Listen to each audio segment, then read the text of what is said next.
नमस्कार, आप सभी का बहुत बहुत स्वागत है। मेरा नाम रूबिका लियाकत है।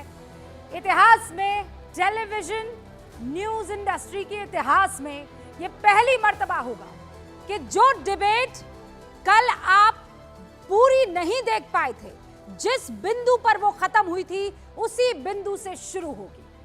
आपने जो अभी छोटी सी बानगी देखी थी, छोटी सी क्लिप देखी थी, ये सारे चेहरे आज भी यहां गूंज पर मौजूद रहेंगे। मैं आपको बहुत क्लियरली और ईमानदारी से कह देना चाहती हूं, यहां तथ्यों की गूंज होगी, महज बहस नहीं होगी।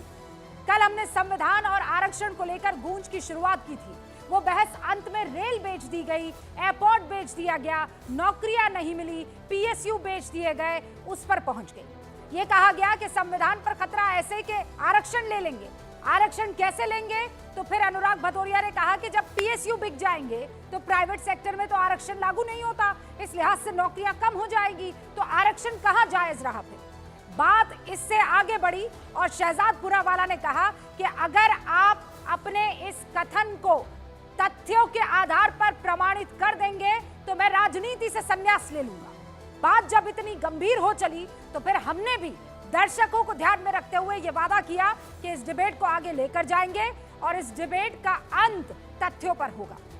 अब पहला सवाल मैं सामने रखने वाली हूं, क्योंकि दावा आप कितना भी कर लीजिए, जब तक तथ्य सामने नहीं आएंगे तब तक जनता आप पर भरोसा नहीं करेगी। पहले मैं खास मेहमानों से आपका तारुफ करवा देना चाहती हूँ। कल जो पैनल था वही पैनल है और मैं शुक्रिया करना चाहती हूँ सभी का। जो मेहमान हमारे साथ कल जुड़े थे वो आज भी जुड़ गए हैं। व्यस्तता और कार्यक्रम दूसरे भी हो सकते थे, लेकिन न्यूज़ 18 इंडिया के दर्शकों के लिए, यानी आपके लिए, ये सारे मेहमान आए।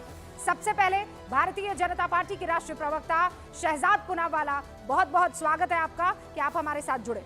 इस वक्त आपको स्क्रीन पर समाजवादी पार्टी के राष्ट्रीय प्रवक्ता अनुराग भदौरिया भी नजर आ रहे हैं। अनुराग जी कल यहाँ स्टूडियो में मौजूद थे, लेकिन वो दोबारा लखनऊ चले गए हैं और इसीलिए उन्होंने अपना वादा निभाया। वो भी हमारे साथ आज इस बहस में जुड़ चुके हैं।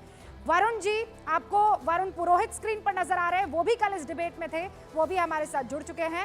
मलूक नागर को आप देख रहे हैं, आरएलडी के राष्ट्रीय प्रवक्ता है। अब से कुछ ही देर में वो हमारे साथ जुड़ेंगे, लेकिन स्क्रीन पर आपको नजर आ रहे हैं। और हर्षवर्धन त्रिपाठी जी, इनका कोई और कार्यक्रम था, लेकिन हमने इनसे रिक्वेस्ट की कि आज देखिए बहुत गंभीरता से इस मसले पर चर्चा करनी जरूरी है। जो कल दावे किए गए उसमें सच्चाई क्या है ये दर्शकों को बतानी जरूरी है, इसलिए वो भी हमारे साथ इस कार्यक्रम में जुड़ गए हैं। तो चलिए अब गूंज की शुरुआत करते हैं। कल ये दावा किया गया था कि रेलवे को बेच दिया गया है। ये सच है कि झूठ है?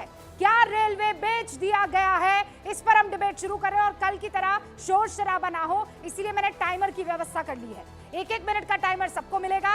अनुराग भदौरिया, शुरुआत आपसे कर रही हूं, 1 मिनट का वक्त दे रही हूं। क्या रेलवे को बेच दिया गया है? आपके तो तथ्य क्या है? देखिए, मैं